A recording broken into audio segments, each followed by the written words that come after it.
c'est Karine Van Lippeveld, 40 ans, comédienne principalement sur la région de Liège, maman d'un jeune enfant de 5 ans et demi, mes mensurations je les passe. Hein.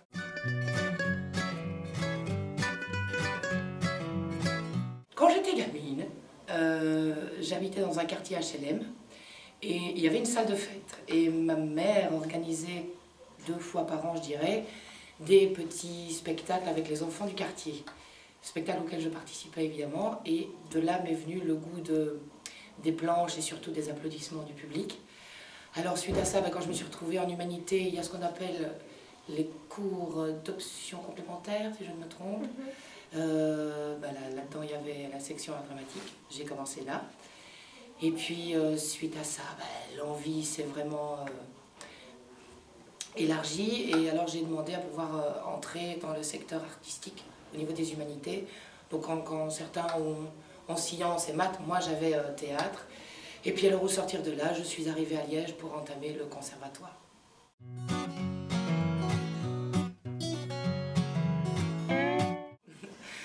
J'avais déclamation et art dramatique, c'était les cours principaux, que j'adorais évidemment, puisque c'est quand même ce qui a trait le plus à mon métier. Et puis alors, ce qui m'énervait le plus, c'était tout ce qui était théorique, mais ça, comme je pense beaucoup de monde, les cours d'histoire de la littérature, du théâtre. C'est pas que c'était pas intéressant, c'est juste que c'était mal donné. Maintenant, j'adorais le cours de phonétique diction, j'ai toujours adoré ça. Je m'étais même amusée à construire un petit larynx, histoire de mieux comprendre, je montre ça parce qu'il fait plus ou moins 3 cm de larynx, pour comprendre le mécanisme de la voix, des vibrations, des cordes vocales et tout et tout.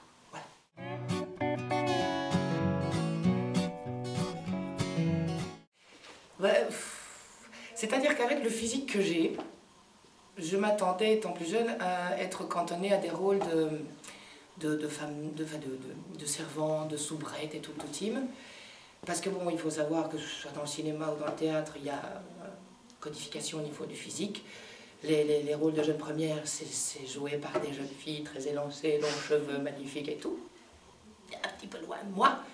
Donc je m'attendais à ce qu'on me cantonne dans ce genre de rôle, et puis en fait non.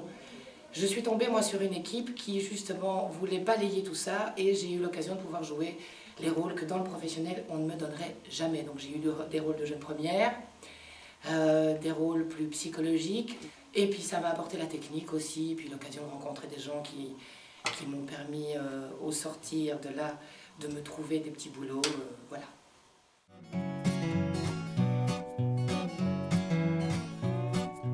Eh ben oui, puisque j'en ai même trouvé avant d'en sortir. J'ai fait ce qu'on appelle le Labyrinthus de Barvaux, donc j'explique, c'est une petite représentation qui se passe dans un grand champ de maïs. Et là-dedans, il y avait pas mal de personnes que je ne connaissais pas et qui avaient l'intention de monter un spectacle boulevard à Liège. Donc ils m'ont vu galoper dans le champ de maïs et ils se sont dit, tiens, elle pourrait peut-être convenir pour le rôle, pour un des rôles. Et de là, voilà, j'ai commencé à jouer avec eux. D'autres personnes du milieu boulevard sont venues me voir. Et puis d'autres propositions se sont faites.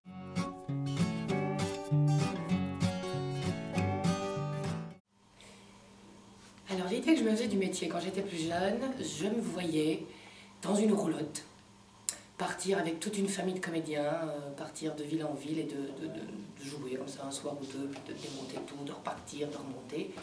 Et puis au fur et à mesure, je me suis rendu compte que c'était vraiment pas mon truc.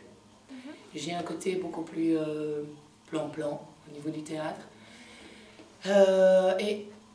Mais par contre, ce que je recherche toujours et que j'ai un peu trouvé, c'est l'aspect familial du métier. Maintenant, c'est une famille, on ne tombe pas dessus, on se la crée en fait. Au fur et à mesure des projets, il y a des liens qui se forment avec certaines personnes plus qu'avec d'autres. Et on commence à construire sa petite famille. Donc ce n'est pas spécialement des gens avec qui on va jouer tout le temps, mais ce sont des gens, quand on commence à douter, qu'on ne va pas bien face à un projet ou quoi, qu'on peut appeler et qui sont là de toute façon. Pour les autres, je ne sais pas, mais pour moi, oui.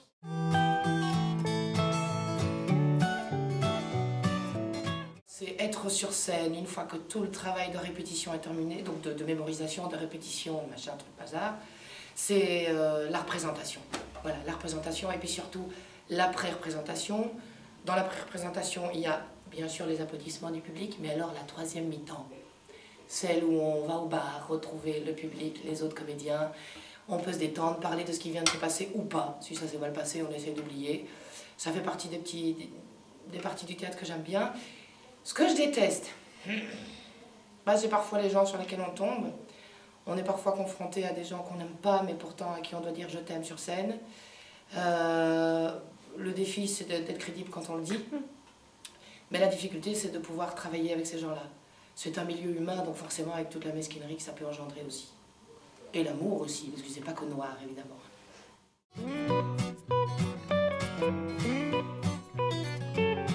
Il y en a eu quand même quelques-uns. Le dernier, je vais parler du dernier, parce que c'est celui qui me tient à cœur pour le moment. On a travaillé sur une pièce de Éric Emmanuel Schmitt, Petits crimes conjugaux. Pour cette pièce-là, on travaillait entre 10 et 12 heures par jour pour juste la construction des personnages, et j'ai pris un pied d'enfer. J'adore la pièce, j'adore l'auteur, j'adorais mon partenaire, j'adore le contenu, j'adore ce qu'on développait. Bref, j'ai pris un pied de la mort, quoi. Voilà. Et alors, est-ce que j'ai déjà initié des projets? C'est-à-dire, est-ce que j'en ai déjà créé ou mis en scène? Créé, non, mais ça va venir parce que justement, avec le partenaire de Petits crimes conjugaux, on a l'intention de remettre ça tous les deux. Quoi encore, on ne sait pas, mais on veut créer quelque chose, histoire de ne plus payer de droits d'auteur, bêtement.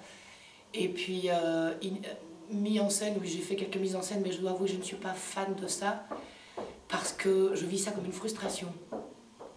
En fait, quand je vois les comédiens, et surtout les comédiennes, pratiquer sur scène, je me dis, non, petit Dieu, que j'aimerais bien être à leur place.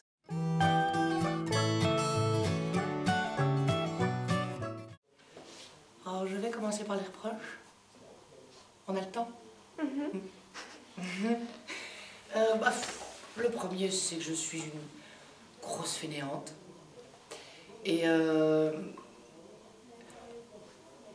je me contente très vite des premières idées qui me viennent. Si j'étais minimum professionnelle, la première idée qui te vient, tu dois justement l'utiliser, la développer, l'étoffer, la trifouiller, bazarder certaines parties. Or non, j'ai tendance à me contenter des premières idées. Voilà. Maintenant, si je tombe sur un metteur en scène qui est un peu plus exigeant, ben là, il m'obligera à fouiner. Mais sinon, la première idée, moi, je la bats et c'est bon, et ça marche toujours, quoi. En gros, c'est ça. Qu'est-ce qu'on pourrait me reprocher? Ben, j'ai un côté très boulevard. Voilà. Et ben, ça colle pas toujours dans toutes les pièces, donc on a tendance à me reprocher ça aussi. Je veux dire, dans quelque chose de beaucoup plus dramatique, ça ne le fait pas de se mettre à faire ce genre de choses. Quand on dit je t'aime à quelqu'un, ben, je ne pense pas que ça se fasse. Un excès de ponctualité, tiens. Voilà, je fais partie de ces gens qui poireautent pendant une demi-heure avant une répétition. Voilà, et ça fait chier tout le monde parce que tout le monde en arrivant se sent un peu coupable de m'avoir fait attendre. Mais bon, ça c'est pas par rapport au métier, ça n'a rien à voir. Bon, je vais passer aux qualités parce que je ne vois plus. J'ai une... Voilà, mais ça, je crois que j'y suis pour rien. La nature m'a affublé d'une mémoire extraordinaire. J'étudie à une vitesse V', donc je peux étudier tout un livre en une journée, par exemple. Mais bon, là, je n'ai aucun mérite. Voilà, je ne sais pas ce qui se passe là-dedans, mais ça marche bien. Au niveau de la mémoire, hein, j'entends. Et puis alors, j'ai une capacité d'adaptation extraordinaire, comme elle se vante ici. C'est-à-dire que si un metteur en scène me demande, je viens de faire quelque chose, il me demande, non, ça, j'aimerais plus que tu te diriges vers plus de profondeur, plus d'agressivité ou quoi, je peux le faire tout de suite.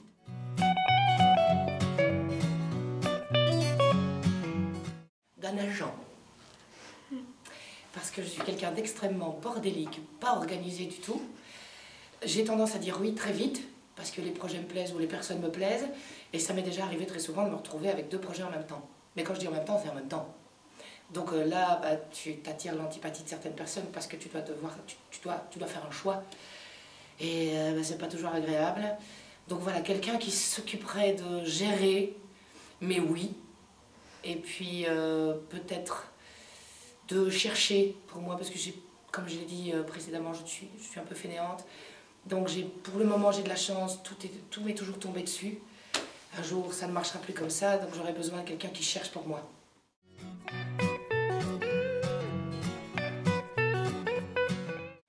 Être capable d'écoute, pour moi. L'écoute des autres, du metteur en scène bien sûr, et sa propre écoute. Capacité d'adaptation aussi, parce qu'il peut se passer n'importe quoi sur scène, que ce soit en répétition, bon ça ma foi c'est pas encore trop grave, mais en représentation aussi, et on doit être capable de rebondir quoi qu'il se passe. L'humilité, pour moi c'est important, et Dieu sait que dans ce milieu il y en a dont ça manque cruellement. Capacité aussi de pouvoir mettre de côté tous ces problèmes personnels une fois qu'on rentre dans le travail. Mais ça, je pense que c'est pas juste lié aux comédiens, c'est pour tout le monde. Une fois que tu commences ton boulot, ta vie personnelle, elle est mise de côté. Et voilà. La patience aussi, parce que tu tombes pas toujours sur des gens zen. On vient tous, voilà, c'est un milieu d'humain, donc on vient tous avec nos caractères.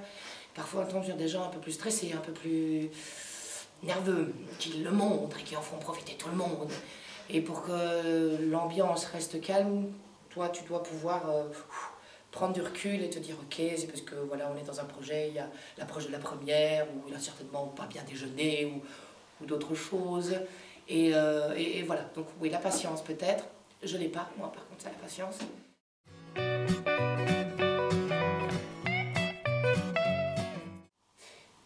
Je dirais rien.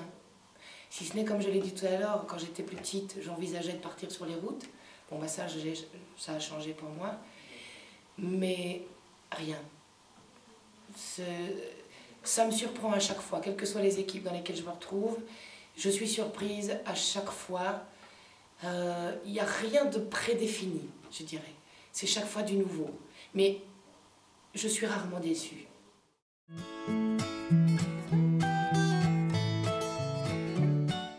Écoute, je virerai toutes les comédiennes, sauf moi, comme ça j'aurai plus de travail. Voilà. Non, je changerai rien. Rien ne me vient, non. Et de ce que j'ai fait avant, je ne changerai rien, parce que ce que j'ai fait avant m'a amené à ce que je suis aujourd'hui, et aux gens que j'ai rencontrés aujourd'hui. Et je trouve que j'ai une vie super. Donc non, je ne changerai rien du tout.